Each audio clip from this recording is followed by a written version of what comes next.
네, 여러분 반갑습니다. 우리 오늘 말씀은요, 빌립보서 1장 3절에서 11절까지의 말씀이고요.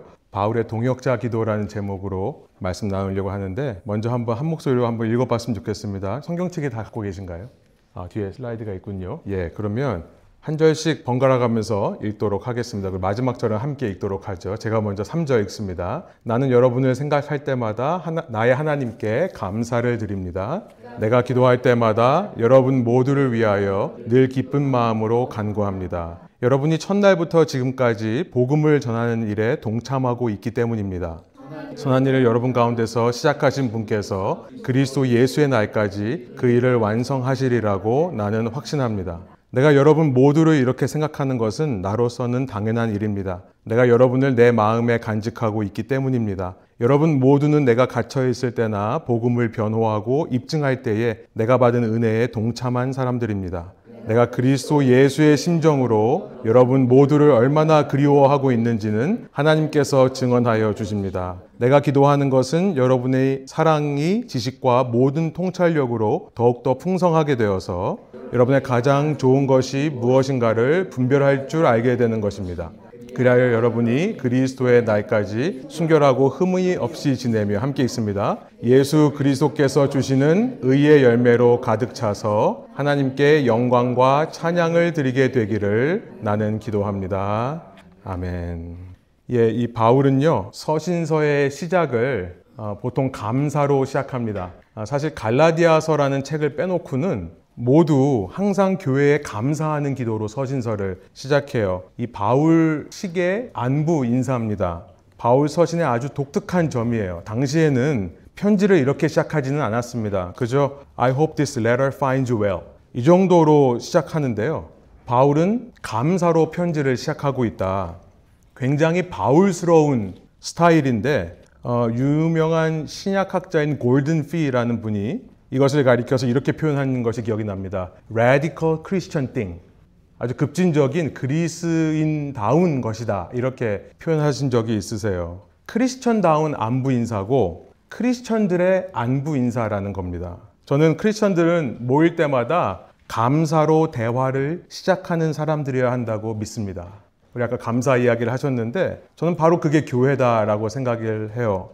왜 불평불만이 없겠습니까? 왜 아무리 두드려도 열리지 않는 문이 없겠습니까? 하나님께서 때로 침묵하시고 외면하시는 듯한 인상을 받을 때가 왜 우리 인생에 없겠습니까? 또 우리의 본성은요, 좋은 소식 들을 때보다 나쁜 소식 들었을 때 입이 근질근질거려요. 빨리 누군가에게 이 나쁜 소식을 전하고 싶은. 사실 우리는 좋은 소식을 전하는, 복음을 전하는 사람들인 거죠. 복음이란 말이 그냥 단순한 말입니다. 좋은 소식이란 말이에요. 또 들으면 기쁜 소식, 자꾸 듣고 싶은 소식이 바로 복음이에요. 저는 그래서 복음을 아는 사람들이라면 그럼에도 불구하고 찾아보면 감사할 것이 있다고 믿습니다. 특별히 예수님 안에서 감사할 수 있는 것들. 이렇게 자매님 개인적인 기도 제목들을 나눠주셨는데 저도 기억하고 기도하겠습니다만 우리가 그럼에도 불구하고 감사할 수 있는 것은 그 기도 제목이 응답이 되지 않는다 하더라도 이제 이렇게 함께 기도 제목을 나눈 우리가 함께 기도한다는 사실을 생각하면 감사가 나올 수 있겠죠? 앞으로 우리가 그렇게 서로에게 감사를 전할 수 있는 사람들이 되기를 소원합니다. 예수님 모르는 사람들은요, 그냥 나타나는 현상들을 보면서 가십거리를 이야기하지만 예수님을 믿는 사람들이 radically different 한 이유는 뭐냐면 모든 대화를 감사로 시작할 수 있는 겁니다. 여러분 감사로 시작해보면 그 다음 이야기들은 달라진다는 것을 느끼게 돼요. 그냥 불평불만을 이야기하면서 대화를 시작하는 것이나 나의 생각을 시작하는 것보다 감사를 먼저 생각하고 이야기를 하기 시작하면 어느 정도 내가 답을 찾는 마음으로 말하고 생각하게 되기 때문에요.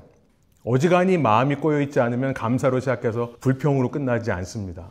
이 바울은 감사의 사람이었다는 것을 그가 남긴 이 서신서들을 읽으면서 읽을 때마다 느끼게 되는 거예요. 여러분들도 여러분 주위 사람들에게 감사의 사람들로 기억되시기를 소원합니다. 왜 그런 사람이 있잖아요. 이렇게 늘 만나면 어떤 이야기를 할지 예상이 되는 사람들. 여러분을 만나기 전에 여러분이 만나는 사람들이 여러분을 오늘 만나면 또 무슨 이야기를 들을까 아마 생각하실 겁니다. 여러분 주위 사람들이. 그렇죠? 그럴 때 여러분 하면 떠오르는 이미지가 있을 거예요. 저는 오늘 말씀을 통해 저와 여러분이 감사라는 단어가 떠오르는 그런 사람들이 되었으면 좋겠습니다. 주위 사람들에게요. 어떤 사람을 만나기 전에 오늘 또 무슨 어려운 얘기를 들을까 마음이 긴장하게 되는 그런 사람들이 아니라 오늘은 그 사람과 만나기로 했는데 또 어떤 감사의 이야기를 나누게 될까 기대하게 되는 그런 사람들. 물론 만나서 잘난 척하라는 게 아닙니다. 나하고 자랑하고 뻥튀기 허풍 떨라 이런 얘기가 아니에요. 예수님 안에서 문제가 있음에도 불구하고 감사한 것을 찾아내서 감사한 것들로 대화를 시작하는 사람들. 3절을 보니까 바울이 지금 그렇게 시작하고 있습니다. 편지를. 나는 여러분을 생각할 때마다 나의 하나님께 감사를 드립니다. 저는 이걸 보면서 이런 바울이 되고 싶고 또 이 바울이 감사하고 있는 그 여러분이라고 표현된 그런 사람들이 되고 싶어요. 이러한 감사의 사람 되시기를 소원합니다. 제가 오늘 드릴 말씀은 다 드렸습니다. 기도하고 마쳐도 되는데요. 제가 부탁받은 게 11절까지 말씀이라고 해서 최대한 제가 11절까지 나누도록 노력해 보겠습니다. 이 바울이 서신서를 시작하며 하는 감사의 말 속에는 사실 그 편지의 핵심 메시지가 담겨 있는 경우가 굉장히 많습니다.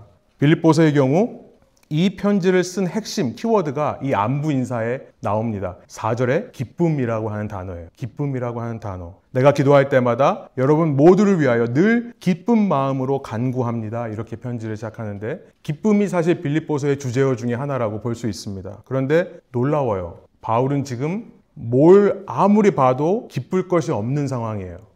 우리는 바울이 로마에서 감옥에 갇혔을 때 이 편지를 쓴 것으로 추정합니다만 만일 그가 잘못한 게 있어서 그거에 대한 대가로 벌을 받는 거라면 사죄하는 마음으로 기뻐한다라는 식의 표현을 할 수 있습니다. 내가 이렇게 잘못을 뉘우칠 기회가 있어서 기쁩니다. 영혼이 없이. 얘기할 수는 있겠습니다만 그러나 지금 그는 잘못한 것도 없는 상황이에요. 그 말은 억울한 상황이라는 뜻입니다. 여러분, 억울이야말로 기쁨의 정반대에 있는 단어예요. 감사의 정반대에 있는 겁니다. 어떨 때 감사하지 못하고 기뻐하지 못하냐? 억울할 때예요. 그런데 그런 상황 속에서 기쁨을 얘기하는 바울. 평생 예수님을 전하다가 붙잡혀서 재판받기 위해 지금 로마의 감옥에 와 있는데 뭐가 기쁘냐는 거예요, 도대체. 게다가 편지를 읽어보면 1장 20절로 가보시면요. 바울은 지금 어떤 상황이냐면 자기의 생사 여부도 불확실한 상황이라는 것을 알게 돼요. 성경 있으신 분들은 빌립보서 1장 20절을 보시면 제가 한번 읽어드리겠습니다. 나의 간절한 기대와 희망은 내가 아무 일에도 부끄러움을 당하지 않고 온전히 담대해져서 살든지 죽든지 전과 같이 지금도 내 몸에서 그리스도께서 존귀함을 받으시라는 실이라는 것입니다. 지금 무슨 말을 하는 거냐면 내가 지금 죽을지 살지 모르는데 끝까지 내가 그리스도의 존귀함을 드러낼 수 있는 사람 되게 해달라는 그런 마음이 들어간 편지를 쓰고 있는 겁니다. 우리는 바울이 나중에 이제 풀려났다는 것을 알아요. 기독교 전통으로 보면 이 1차 로마 감옥에서 풀려나서 다시 활동을 하다가 다시 2차로 투옥돼서 그때는 이제 형장의 이슬로 탐수형을 당해 죽었다라고 기독교 전승에 나오고 있는데 이 상황만큼은 바울이 내가 죽을지 살지 모르는 상황이었다는 겁니다. 그런 상황에서도 기쁠 수 있는 것. 어떻게 이것이 가능한가? 말씀을 준비하면서 저희 교회 한 나이 드신 권사님이 생각이 나는데요. 이런 얘기를 하시는데 제 마음속에 그 기도 제목을 듣고 계속해서 기도하게 되는 것 같아요. 이전에는 밤에 눈을 감을 때 당연히 내일 아침 눈을 뜰 수 있을 거라는 생각으로 주무셨는데 이제는 잘 때마다 그 죽음의 공포가 찾아온다고 하는 그런 나이신 거예요. 특별히 주위에 있는 분들이 이제 하나씩 소천하는 일들을 겪으면서 더 위축되시고 마음이 뺏기시는 그런 죽음의 위협에 마음이 흔들리고 무너지는 권사님을 보면서 그런 상황 가운데 있는 사람이라면 과연 기뻐할 수 있겠는가라는 생각이 드는 겁니다. 바울이 지금 그런 상황이라는 거죠. 이것이 어떻게 가능할까? 어떻게 이런 상황에서도 기쁘다고 얘기할까? 그가 이런 환경 속에서도 상상을 해보면 미소를 지을 수 있다는 겁니다. 도대체 무엇 때문에 그런가 봤더니 4절에 그가 이런 상황 속에서도 기뻐할 수 있는 하나의 단어를 얘기를 해요. 여러분이라 기록된 빌립보 교회의 교인들 때문이라는 것을 알게 되는 겁니다. 제가 이제 올해가 4학년 마지막 해거든요. 내년에 제가 이제 5학년으로 올라가는데 저는 이제서야 이걸 알게 되었다라고 요즘 이런 생각이 많이 들어요. 내가 이제서야 이걸 알게 되었구나. 신앙생활 하면 할수록요, 목회를 하면 할수록 사람 때문에 기뻐한다는 말이 무엇인지를 이제서야 알게 되는 겁니다. 젊을 때는요, 성공에 대한 야망이 있었던 것 같습니다. 그래서 열심히 했던 것 같아요. 성공하면 그게 기쁨이 될 거라 생각했기 때문에 그래요. 여러분은 어떠십니까? 성공, 부, 권력, 건강? 그렇게 내가 원하는 것들이 얻어지면 기쁠 것이다 라고 생각하시지는 않습니까? 그러니까 그 전까지는 그냥 이 악물고 살자. 열심히 살자. 그런데 살면 살수록 나에게 허락된 것 중에 다른 모든 것들에 대한 기쁨은 살면 살수록 조금씩 줄어드는데요. 살면 살수록 허락된 것 중에 날마다 더 기뻐지는 것들이 있어요. 첫 번째가 뭐냐면은 예수님의 은혜에 기뻐하는 겁니다. 두 번째가 뭐냐면 예수님 안에서 만난 허락된 사람들에 의해서 기뻐하는 그 기쁨이 날마다 커져가는 것을 느낍니다. 어려운 상황이 늘 있지만 그러나 그런 상황 속에서도 늘 사랑하는 사람들, 보고 싶은 사람들, 소중한 사람들 생각하면 기쁨이 내 안에 샘솟는 거예요. 여러분, 이것을 깨달을 때 삶의 목표가 달라지는 줄로 믿습니다. 우리는 성공한 사람의 정의를 어떻게 내리는지 모르겠지만 성공한 사람의 정의가 데피니션이 달라져요. 어떤 인생이 성공한 인생이냐? 생각만 하면 기쁜 사람들을 많이 가지고 있는 사람.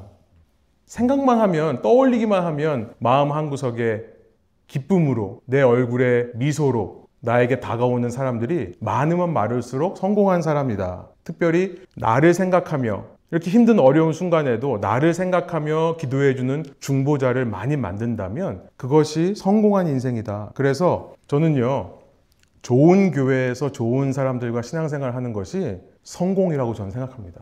옆 사람하고 좀 인사하실까요? 성공하셨습니다. 성공하셨습니다. 예, 제가 여러분을 뵈면서 지난번에도 이렇게 와서 뵈면서 너무 귀하고 좋다. 이렇게 좋은 교회에서 좋은 목사님, 좋은 사모님과 함께 또 좋은 성도들과 함께 신앙생활하는 모습을 보니까 여러분 정말 성공했다는 생각을 하게 되었습니다. 바울은요, 아멘입니다. 지금 감옥에서 언제 죽을지 모르는 상황 가운데서도 기뻐할 수 있습니다. 왜냐하면 그에게는 생각만 해도 감사하고 기쁜 동역자들이 있기 때문에 그래요. 파트너십. 그래서 바울은 성공한 인생인 겁니다. 감옥에서도 성공한 인생. 그 동역자로 소개되는 사람이 5절에 나옵니다. 여러분이 첫날부터 지금까지 복음을 전하는 일에 동참하고 있기 때문입니다. 후에 이제 빌립보서 4장에 가보면요, 이 빌립보 교회가 어떻게 바울 사역에 동참했는지, 어떻게 파트너십을 이뤘는지 설명하고 있는데요. 한마디로 말하면은 물질적인 후원입니다. Monetary support. 4장 15절, 16절 성경 있으시면 한번 보시고요. 제가 한번 세 번역으로 읽어드리겠습니다. 빌립보서 4장으로 가보면 15절, 16절에 이렇게 말해요. 빌립보의 교우 여러분, 여러분도 아는 바와 같이 내가 복음을 전파하던 초기에 마케도니아를 떠날 때에 주고받는 일로 나에게 협력한 교회는 여러분밖에 없습니다. 내가 데살로니가에 있을 때에도 여러분은 내가 쓸 것을 몇 번 보내어 주었습니다. 빌립보 교회가 바울의 2차 전도 여행서부터 후원하고 그의 사역을 지원해 준 겁니다. 여러분, 물질적인 후원이 이게 뭐 별거 아니라고 생각하실지 모르겠지만 예수님 말씀하시는 것처럼 재물이 있는 곳에 우리의 마음이 있다고. 이 물질적인 후원을 통해 얼마나 큰 위로를 받는지 모르겠어요.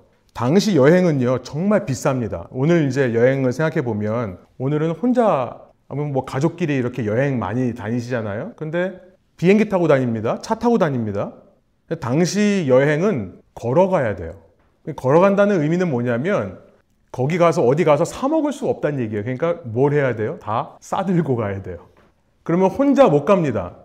혼자 어떻게 다 싸들고 가요? 그러니까 동행하는 사람들을 데리고 가야 돼요. 그러면 그 동행하는 사람의 먹을 것까지 싸갖고 가야죠. 나귀에다가 짐을 지으면은 나귀가 먹을 것까지 짐을 지어야 돼요. 그러니까 한두 명이서 여행할 수 있는 게 아니라 최소한 서너 명에서 대부분은 10명이 넘는 인원들이 함께 다니는 겁니다. 나귀들도 끌고 다녀요. 요즘 여행도 가면 비싸지만 당시 여행은 정말 비싸던 시대였어요. 어떤 분이 이 바울의 2차 전도 여행 비용을 계산하신 분이 있으세요. 궁금하시면 저에게 말씀하시면 제가 레퍼런스 드리겠는데요. 이분이 계산한 거는 총 비용이 오늘날로 말하면 2차 전도 여행 비용이 78,000불이래요. 미화로. 그 당시로 따지면 78,000. 요즘 아무리 돈 많이 잘 벌어도 가족여행 가는데 몇만 불 쓰고 온다 그러면 쉬운 일이 아니죠. 그런데 이것을 1차, 2차, 3차를 한 거예요. 그럼 누가 후원했냐? 바울이 갑부였습니까? 재벌이었습니까? 아니에요. 누가 후원했냐면 그를 파송한 안디옥 교회가, 시리아 안디옥 교회가 이걸 감당해 준 거예요. 시리아 안디옥 교회가 후원해서 1차 전도여행을 갔다 왔습니다. 1차 전도여행 비용은 계산하기로는 6만 불이래요. 그 다음에 다시 2차 전도여행을 시작해요. 그러면서 2차 전도여행을 시작하면서 바울은 1차 전도여행지만 갈 생각을 했겠죠. 왜냐하면 처음부터 소아시아 외의 지역은 갈 생각을 안 했었습니다. 1차 전도여행 때 소아시아 지역을 여행하면서 지금 이제 튀르키예, 터키 지역인데요. 거기를 갈 생각을 했으니까 그 정도 비용을 마련을 했겠죠. 그런데 사도행전에 보면요. 2차 전도여행을 시작하면서 가는 곳마다 소아시아의 성령이 막으세요. 성경이 있으신 분들은 사도행전 16장으로 가보시면 사도행전 16장 6절 7절 어떻게 기록이 되어 있냐면 예수의 영이 허락하지를 않더라 이렇게 되어 있습니다. 예, 16장 사도행전 16장 6절 7절 그러다가 바울은요 16장 9절에 가서 그 소아시아 터키 반도를 서쪽까지 다 훑으면서 다니는데도 길이 안 열리니까 거기 이제 드로아라는 곳에 이르러서 환상을 하나 보는데요. 이 에게해를 건너서 마케도니아, 그리스 북부 지역으로 넘어오라고 하는 환상을 봐요. 그때 넘어가기로 결정하는데 성경에 나와 있지 않지만 우리가 상식적으로 생각해 보면 쉬운 결정이 아니었을 것 같습니다. 왜냐하면 소아시아 지역만 여행할 준비를 하고 왔을 거 아니에요? 그런데 거기서 한 번도 안 가본 그리스 지역으로 넘어간다는 것은 굉장한 모험이었을 거예요. 그러나 순종합니다. 그 마케도니아에 넘어가서 처음으로 정착한 도시가 빌립보였던 거예요. 16장 12절입니다. 그런데 빌립보에 온 바울은 충격을 받습니다. 왜냐하면 거기에는 유대인의 회당, 시나고그가 없어요. 이전까지 소아시아 지역을 중심으로 바울이 사역할 때는 언제나 회당을 중심으로 사역을 했습니다. 회당에 가서 회당에 모여있는 남자들을 대상으로 복음을 선포했었어요. 그런데 그리스 땅에서 처음 간 빌립보에 눈을 씻고 찾아봐도 회당이라는 게 없어요. 여러분이 바울이라면 어떤 생각이 드실까요? 소아시아에서 성령이 막으셔서 갈 데가 없어서 여기까지 왔는데 여기까지 오는 것도 재정적으로 쉬운 결정이 아니었는데 막상 와보니까 회당이 없다? 저 같으면 이렇게 말했을 것 같아요. 하나님, 도대체 왜 이러시는 거예요? 나보고 어쩌라는 거예요, 하나님? 바울은요, 안식일에 할 게 없으니까요, 성 밖으로 나갑니다. 거기 16장 12절, 13절에 그렇게 써 있어요. 그때 마음이 어땠을까? 성 밖에 나가서 강가에 가봅니다. 그랬더니 여인들만 몰려들어요. 그래서 처음으로 바울 사역의 처음으로 회당이 아닌 강가에서 남자가 아닌 여성들을 향해 복음을 전하는 일이 발생합니다. 그리고 그곳에서 16장 14절에 보시면 루디아라는 여인이 복음을 영접을 해요. 그리고 그 루디아라는 여인이 강권해서 여기 보니까 바울은 가고 싶지 않았나 봐요. 어색했는지. 근데 루디아가 강권해가지고 자기의 집으로 데리고 가요. 바로 그녀의 집을 중심으로 교회가 세워지는 것이 15절, 16장 40절에 나와 있습니다. 이때부터 빌립보 교회는 바울을 재정적으로 후원하기 시작한 거예요. 그러니 이게 한 10몇 년에서 20년 전의 일인데요. 지금 바울이 이 편지를 쓰는 시점으로부터 바울의 기억에 빌립보 하면 떠오르는 추억과 감사와 기쁨이 어찌 없을 수 있겠습니까? 어쩌면 바울의 사역의 가장 힘든 시기에 만난 별로 기대도 안 했던 그러나 그 여인들을 중심으로 세워진 교회가 자기를 계속해서 후원하고 기도해 왔다는 사실에 그는 감옥 속에서도 이 감옥의 위협을 이겨낼 만한 감사와 기쁨을 찾을 수 있었던 것입니다. 5절 다시 보면요. 여러분이 첫날부터 지금까지 복음을 전하는 일에 동참하고 있다. 그것이 그 빌립보 교회가 바울 사역에 동참했던 비결이고 바울의 동역자로서 손색이 없는 교회였던 것입니다. 잠깐 성경을 좀 살펴보면요. 여러분 성경을 가지고 한번 따라오시길 바라요. 어떻게 빌립보 교회가 계속해서 바울의 사역을 동참했는가 보면요. 바울은 이제 빌립보에서 데살로니카라고 하는 데살로니카라는 지역으로 갔다가 베레아를 거쳐서 아테네로 갑니다. 에이덴스. 그러니까 이 지역들이 빌립보, 데살로니카, 베레아가 마케도니아 지역이고요. 이때 이제 아테네로 내려오는데요. 그리고 나서 아테네에서 마케도니아를 떠나서 이제 그리스 남부 지역을 아가야라고 하는데 아카야. 이 아가야 지역으로 들어오는데 아가야의 수도인 고린도로 오게 됩니다. 이것이 16장, 17장 그리고 18장의 이야기예요. 근데 사도행전 18장 1절부터 보시면 아테네를 떠나서 고린도로 온 바울. 거기서 바울은요. 이 아굴라와 브리스길라, 아퀴라, 프리실라라고 하는 동역자를 만나게 돼요. 2절입니다. 18장 2절. 그리고 3절에 이런 말이 있어요. 그들의 생업이 서로 같으므로 바울은 그들 집에 묵으면서 함께 일을 하였다. 그들의 직업은 천막을 만드는 일이었다. 텐트 메이커. 사도행전 18장 3절에 와서 바울이 갑자기 천막 만드는 일을 하기를 시작합니다. 우리는 흔히 바울은 텐트 메이커였다 이런 얘기를 하죠. 그래서 이 bivocational ministry, 이중 소명 사역이라고 하는 것으로 이해하는데, 그러니까 일을 가지면서 목회하는 사람들.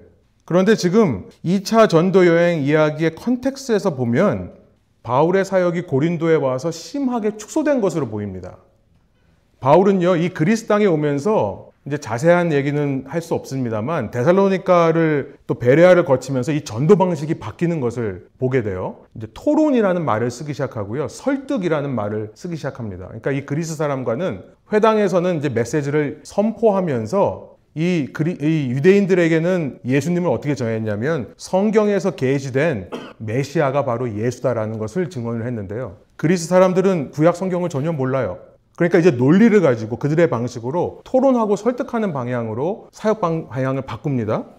그리고 나서 사도행전 17장 17절에 가보면 아테네에 와서는 이제는 회당 중심이 아니라 일주일에 한 번 안식일에 회당에서만 복음을 전하는 게 아니라 매일 광장에 나아가서 마켓플레이스, 광장에서 토론과 설득하며 사역을 해왔었습니다. 그런데 고린도로 오니까 다시 사역이 위축이 돼요. 사도행전 18장 3절에 보니까 그렇게 텐트 메이커로 일하는 바울이 4절 보니까 18장 4절 안식일마다 회당에서 토론을 벌였다. 다시 사역지가 회당으로 사역 시간이 일주일에 한 번 안식일로 축소되는 겁니다. 컨텍스트로 보면 그래요. 왜 그랬을까요?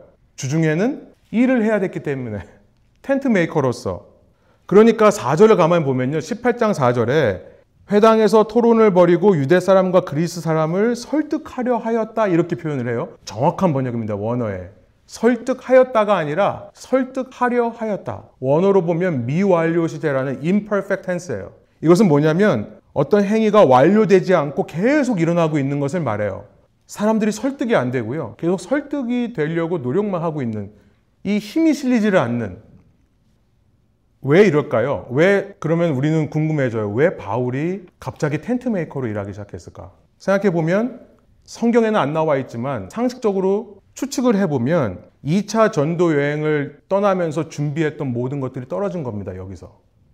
물론 빌립보 교회가 후원을 했지만 아마도 모든 금액을 다 지원하지는 못했을 거예요. 빌립보 자체가 신생교회이기 때문에 시리아의 안디옥처럼 선교사를 파송할 수 있는 정도의 교회가 아니었던 거죠. 특별히 고린도라는 당시 교회, 이 도시는요, 오늘날 시애틀과 비슷합니다. 물가가 엄청 비싼 도시예요. 그러니까 사도행전 18장 3절에서 바울은 자기의 생업이었던 텐트 메이킹을 하기 시작합니다. 유대인들은요, 어려서부터 자녀들에게 생업을 가르칩니다. 트레이드를 가르쳐요. 유대인들은 어린 아이들이 어디를 가서도 본인이 먹고 살 수 있는 기술을 가르치는 것이 아버지의 의무라고 생각해서요. 이런 얘기가 있어요. 유대인 랍비들 중에 아들에게 생업을 가르치지 않는 아버지는 도둑이 되라고 말하는 것과 똑같다. 아들 보고. 이런 얘기가 있어요. 어려서부터 모든 유대인들은 생업을 배우는데 바울이 태어난 다소라는 도시가, 이 시실리아의 다소가 가죽공예로 유명한 도시입니다. 그러니까 어려서부터 가죽공예를 배웠을 거예요. 천막 만드는 일은 가죽을 사용해서 만드는 거거든요. 당시 고린도는 2년마다 이스미니언이라는 체전이 열려요. 이 아가야 지역의 서쪽에 올림피아라는 도시가 있는데 거기서 4년마다 한 번씩 뭐가 열려요? 올림픽이 열리는데, 비슷한 경기가 동쪽에 있는 고린도에서는 2년마다 한 번씩 열립니다. 이 올림픽을 기점으로 그 전해와 다음 해, 그러니까 2년마다 한 번씩 이스미니언 체전이라는 것이 열리는데 수많은 선수들과 관중들이 오기 때문에 매년 천막을 만들어야 돼요. 그러니까 이런 고린도에서 가장 쉽게 할 수 있는 일이 텐트 메이커였던 거예요. 바울이 돈이 떨어지니까 주중에 이걸 하느라 아테네에서처럼 광장에서 복음을 전하지도 못하고요, 회당에서 메시지를 전하는데 그 메시지에 힘이 실리지는 않으니까 설득하려 하였다 이런 표현들이 생겨나는 겁니다. 에너지가 분산되는 거예요. 펄펄 날던 바울의 힘이 꺾이는 겁니다. 그런데 그때 놀라운 말씀이 18장 5절에 나와요. 사도행전 18장 5절. 제가 읽어볼게요. 실라와 디모데가 마케도니아에서 내려온 후로는 바울은 오직 말씀을 전하는 일에만 힘을 쓰고 예수가 그리스도이심을 유대 사람들에게 밝히 증언하였다. 이렇게 돼 있어요. 실라와 디모데가 아테네에서 바울과 함께 있다가 바울이 실라와 디모데를 마케도니아 교회들로 보냅니다. 특별히 데살로니가 교회와 빌립보 교회로 보내요. 실라를 데살로니가 교회로, 이 디모데를 빌립보 교회로 보내요. 그러고 나서 바울은 아테네를 떠나 고린도에 왔는데 이제 시간이 지나서 마케도니아 지역에 갔던 실라와 디모데가 되돌아온 거예요. 되돌아왔을 때 빌립보에서 준 후원금을 받은 걸로 추측이 되는 겁니다. 이때 디모데 편의 바울은요, 지금 아까 4장 15절 16절 말씀한 것처럼, 빌립보서 4장 15절 16절 말씀한 것처럼 이때 디모데 편의 바울은 빌립보 교회로부터 또 후원금을 받는 거예요. 그러니 사도행전 18장 5절에 실라와 디모데가 마케도니아에서 내려온 후로는 뭐라고 되어 있냐면 바울은 오직 말씀을 전하는 일에만 힘을 썼다. 더 이상 텐트 메이커 안 하는 겁니다. 에너지를 소비하지 않고 선교에만 집중하다 보니까 이제 18장 5절 이후를 보면, 시간이 없으니까 안 보겠습니다만, 이제부터 역사하기 시작해요. 성령께서. 바로 회당 옆에 고린도 교회를 개척하게 됩니다. 그런데 놀라운 것은 회당장이었던 그리스보라는 사람이 예수님을 믿는 신자가 돼요. 회당장이. 설득이 안 되던 사람들이 이제는 설득이 돼가지고 크리스천이 됩니다. 그러니까 기가 막히죠. 유대인의 회당장이 그리스도인이 돼요. 그러니까 이제 그 다음 후대 회당장을 세워요. 소스데네라고 하는 사람이에요. 그런데 이 사람도 크리스천이 돼요. 그래서 고린도전서 1장 1절을 읽어보면 고린도서를 바울이 고린도 교회에 편지하면서 소스데네와 함께 편지를 썼다고 되어 있습니다. 이런 사역의 열매가 누구 때문에 맺힌 겁니까? 빌립보 교회의 교인 때문에 맺힌 거예요. 물론 성령께서 역사하신 거지만 바울이 어쩌면 자기 인생 사역 중에 가장 힘들 때 만났던 교회, 그러나 그 어떤 교회보다 끝까지 바울을 위해 후원했던 그 교회, 소아시아에서 복음을 전하려다가 길이 막히고 마케도니아로 어쩔 수 없이 쫓겨가듯이 갔지만 거기서도 복음 전할 곳을 찾지 못해 강가를 헤매다가 만났던 여인들, 그들이 아니었더라면 과연 바울이 오늘날 우리가 알고 있는 바울이 될 수 있었을까 생각하게 되는 거죠. 그러니 후에 바울이 자기 인생 마지막에, 어떻게 보면 저는 아껴두었던 교회를 향해 그제서야 편지를 쓰는 것 같습니다. 내가 이제 죽을지 살지 모르겠습니다만 나는 당신들 때문에 행복했습니다. 나는 이 상황 속에서도 당신들만 생각하면 감사가 터져나오고 기쁨이 샘솟습니다. 7절 8절의 말씀이에요. 오늘 본문 1장 7절부터 8절에 보면 내가 여러분 모두를 이렇게 생각하는 것은 나로서는 당연한 일입니다. 내가 여러분을 내 마음에 간직하고 있기 때문입니다. 여러분 모두는 내가 갇혀있을 때나 복음을 변호하고 입증할 때에 내가 받은 은혜에 동참한 사람들입니다. 8절 한 목소리를 읽을까요? 내가 그리스도 예수의 심정으로 여러분 모두를 얼마나 그리워하고 있는지는 하나님께서 증언하여 주십니다.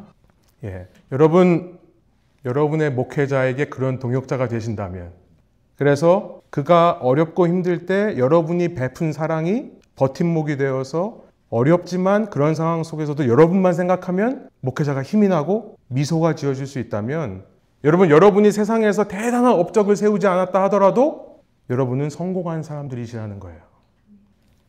하나님의 시각으로는, 성경의 시각으로는, 특별히 서로가 서로에게 그런 사람이 되어줄 수 있다면 여러분은 성공하신 겁니다. 성도가 성도에게 그런 사람이 되어줄 수 있다면. 여러분, 특별히 목회자에게 그런 감사로, 기쁨으로 기억된다는 것은 제가 보기에는, 제가 저희 교인이 없으니까 이제 막 말해요. 근데 목회자에게 그런 성도로 기억된다는 것은 여러분 복 중에 복입니다. 그 목회자가 기도하는 사람인데요. 기도할 때마다 여러분을 생각하면서 이런 기도를 드릴 수 있다면, 여러분 나중에 영원한 하나님 나라에 갔었을 때 여러분에게 아마 바울이 와가지고 어깨를 두드리면서 얘기할 거예요. 우리 이원규 목사님 내가 정말 잘 아는 분인데, 내가 나에게 빌립보 교회처럼 이원규 목사님에게 그런 교회가 되어주셔서 감사합니다. 바울이 아니라 예수님께서 오셔서 여러분의 등을 두드리면서 말씀하실 거예요. 지극히 작은 자 하나에게 한 것이 나에게 한 것이라고 말씀하셨는데, 고맙습니다. 나를 섬겨주셔서 감사합니다. 라고 하실 거예요. 그럼 바울은 본문에서 누구를 콕 집어서 얘기하지는 않고 있습니다. 저 같으면 얘기할 것 같아요. 누구 얘기할 것 같은데 꼭 집어서 얘기하지는 않는 것 같아요. 그동안에 또 교회가 어떻게 바뀌었는지 모르겠죠. 하지만 우리는 빌립보 교회 하면 자신의 집을 교회로 내어준 루디아라는 여인을 기억하고 있습니다. 사도행전 16장 14절로 가보면요. 그 루디아라는 여인을 이렇게 설명을 해요. 그는 자색 옷감 장수로서 이렇게 돼 있어요. 자색 옷감 장수였다. purple, 이 보라색, 근데 이 당시 자색이라고 되어 있는 보라색은요, 왕실들이 사용하던 색입니다. 혹은 아주 높은 귀족들이 사용하던 색이에요. 왠 줄 아세요? 그 색이 그런 왕실을 대표하고 돈 많은 사람, 권력자를 대표하는 이유가 뭘까요? 네? 맞습니다. 그 색을 내기가 어려워서 그래요. 보라색을 어디서부터 얻는지 아세요? 파랑빨강, 파랑빨강 섞으면. 오늘날 우리는 쉽게 보라색을 얻지만 여기 보면요. 이 바다 달팽이라고 하는 씨 스네일이 있어요. 씨 스네일의 껍질에서 얻어지는데요. 그 껍질을 까가지고 문지르면 거기서 뮤커스 같은 점액이 나오는데 그 점액을 태양빛에 말리면 보라색이 얻어진다고 합니다. 그런데 문제는 뭐냐면 극소량이 얻어져요. 그래서 우리 1아운스의 이 보라색 염료를 얻기 위해서 몇 개의 바다 달팽이를 까야 되냐면 여기 보면 25,000개입니다. 그러니까 이게 귀한 거예요. 이게 왕실의 색깔이 된 거예요. 오늘날로 말하면 명품 중에서도 이런 명품이 없는 겁니다. 보라색은. 그러니 그 고된 노동을 하는 사람의 손이 어떻게 변하냐면 그런 말이 있었대요. 이 보라색, 이 자색 옷감 장수를 하는 사람들의 손은 죽은 사람의 손과 똑같다. 하루에 평균 15시간에서 16시간 일을 해야 되는 잡입니다. 그리고 극한의 노동으로 인해 사람들이 하기 싫어하는 직업 중에 직업이 자색 옷감 장수예요. 우리는 자색 옷감 장수라고 하니까 왕실의 옷을 대는 사람이라고 생각해서 명품 딜러처럼 생각하기가 쉬워요. 루디아라는 여인이 정말 돈이 많아서 이렇게 했나 보다. 그런데 아니라는 거예요. 뭐 얼마나 여유가 있었는지 모르겠습니다만 확실한 건 뭐냐면 시간적인 여유 없는 사람이에요. 그리고 체력 없는 사람입니다. 저는 왕실을 상대로 이 장사를 했기 때문에 수익도 많지 않았을 거라 생각해요. 저는 이 말씀을 다시 한번 생각해 보면서 우리가 루디아 같은 빌립보 교회 같은 교회가 되기 위해서는 어느 정도 여유가 있어야 되는 거 아닙니까? 라고 생각하실 수 있을 것 같아요. 그런데 여러분 꼭 기억하십시오. 여유가 있어서 누군가의 마음속에 그렇게 기쁘고 감사한 사람으로 기억되는 거 아닙니다. 중요한 것은 마음이에요. 여유가 있냐 없냐가 아니라 마음이 있냐 없냐의 문제예요. 사도행전이라는 책은요, 저는 이렇게 생각해요. 여유는 없지만 마음이 있는 사람들 위해 성령께서 역사하셔서 주님의 교회를 세우시고 주님의 복음을 전하는 기록들을 모아놓은 책. 이렇게 생각합니다. 여유는 없지만 마음이 있는 사람들. 어떻게 보면 이민 생활하는 우리랑 똑같은 것 같아요. 고되게 하루를 보내는 사람들. 그러나 마음이 있기에 그들의 목회자를 사랑하고 그들의 성도들을 돌아보고 사랑하는 교회. 바울이 루디아를 생각할 때 어떤 마음이었을까요? 저는 그 마음을 알겠습니다. 본인이 여유가 있어서가 아니라 힘든 중에도 마음을 쏟아놓는 사람들. 그런 사람들을 볼 때 바울이 어떤 마음이었을까? 나는 여유 없지만 내 주위에 더 여유 없는 사람들을 돌보고 섬겨주는 교인들을 볼 때 바울의 마음이 어땠을까? 그렇게 여유가 없음에도 마음을 쏟아주는 사람들은 사역자의 마음에 새겨지게 마련입니다. 사역자의 마음에 새겨져요. 사역자가 기도할 때마다 그런 사람들이 마음과 머리에 떠오르니까 어찌 기도하지 않을 수 있으며, 여러분, 목회자에게 그런 기도를 받는 사람이 어찌 복 없는 사람이라고 할 수 있겠습니까? 바울에게 빌립보는 그런 동역자였다는 거예요. 그런 마음에 새겨진 사람들을 위해 바울이 무엇을 기도하는지만 짧게 마치고 세 가지 나누고 마치기를 원하는데요. 첫 번째 6절에 보니까요, 이런 말씀을 해요. 그렇게 마음에 새겨진 사람들을 위해 바울이 이렇게 기도하는 겁니다. 선한 일을 여러분 가운데서 시작하신 분께서 그리스도 예수의 날까지 그 일을 완성하시리라고 나는 확신합니다. 이 하나님의 견인이라고 하는 거예요. perseverance. 견인한다라고 하는 거는 뭐 토잉하는 것처럼 끌고 간다는 말이 아니라 견인이란 말은 견디고 인내한다는 얘기예요. 끝까지 참아낸다. 그러니까 성령께서 우리에게 역사하시는 사역들 중에 가장 중요한 사역이 뭐냐면, 하나님께서 한번 그 속에 착한 일을 행하시기로 결단한 사람들은 성령께서 끝까지 마지막 날까지 지켜주시고 그 일을 완성하게 하신다. 끝까지 성도는 참아가면서 인내하면서 예수의 날까지 인도되는 겁니다. 근데 그 과정이 쉽나요? 쉽지 않아요. 날마다 죄의 유혹이 있고요. 날마다 세상의 유혹을 받습니다. 믿음에서 떨어져 나가고 싶은 충동을 받고요. 하나님이 존재하시지 않는 것 같은, 내 기도를 듣지 않는 것 같은 생각이 들 때가 너무나 많습니다. 그런데 그 사람이 끝까지 참아내도록 바울이 기도해 준다는 거예요. 두 번째, 10절에 보니까 순결함을 위해 기도합니다. 여러분이 그리스도 날까지 순결하고 흠없이 지켜지기를 기도하는데, 여러분 순결을 위해 반드시 필요한 게 뭐냐면 그 앞에 보면 분별이라고 되어 있어요. discernment. 사실 여러분 우리가 기도하는 기도 제목 중에 많은 것이 그거 아닙니까? 무엇이 주님의 뜻인지 알게 해주십시오. 분별. 바울이 동역자들을 위해 분별을 위해 기도를 한다는 거예요. 그리고 11절에 보니까 마지막 11절에 세 번째가 있는 것은 뭐냐면 의입니다. 의의 열매. 의란 다른 말로 말하면 관계예요. Righteousness는요, right relatedness라고 할 수 있습니다. Right relationship. 쉽게 말하면 여러분 justice와 righteousness가 어떻게 다른가? 공의, justice라고 하는 것은 어떤 옳은 기준을 말하는 건데요. 그 옳은 기준이 관계 속에서 나타날 때 그게 의예요. 그러니까 쉽게 말하면 이렇게 생각하시면 돼요. 의로운 남편. 의로운 남편이 무슨 남편입니까? 그러니까 공의, justice가 관계에서 나타나는 거예요. justice는 뭐냐면 옳은 생각을 하고 옳은 판단을 하는 거예요. 근데 남편으로서 옳은 생각과 옳은 판단을 하는 건 뭡니까? 남편으로서 의로운 건 한 여자만을 사랑하는 거예요. 그러니까 의로운 남편 그러면 바람 피지 않는 남편이란 얘기예요. 아내를 사랑하는 남편이란 얘기가 되는 거예요. righteousness는 relationship에서 나오는 겁니다. right relatedness. 그래서 의의 열매로 가득 찬다라는 말은 여러분의 관계를 위해 기도한다는 겁니다. 여러분이 하나님과 바른 관계가 있고 사람들과 바른 관계가 있고 이 땅과 바른 관계에 있도록 기도한다는 거예요. 목회자는요, 여러분의 인내, 끝까지 여러분들이 이 믿음의 길을 포기하지 않고 걸어가도록 여러분의 인내를 위해 기도하는 사람이고요. 여러분이 분별할 수 있도록, 하나님의 뜻을 잘 분별할 수 있도록, 그리고 여러분이 관계 속에서 열매를 맺도록 기도하는 사람입니다. 이것이 바울의 기도였다는 거예요.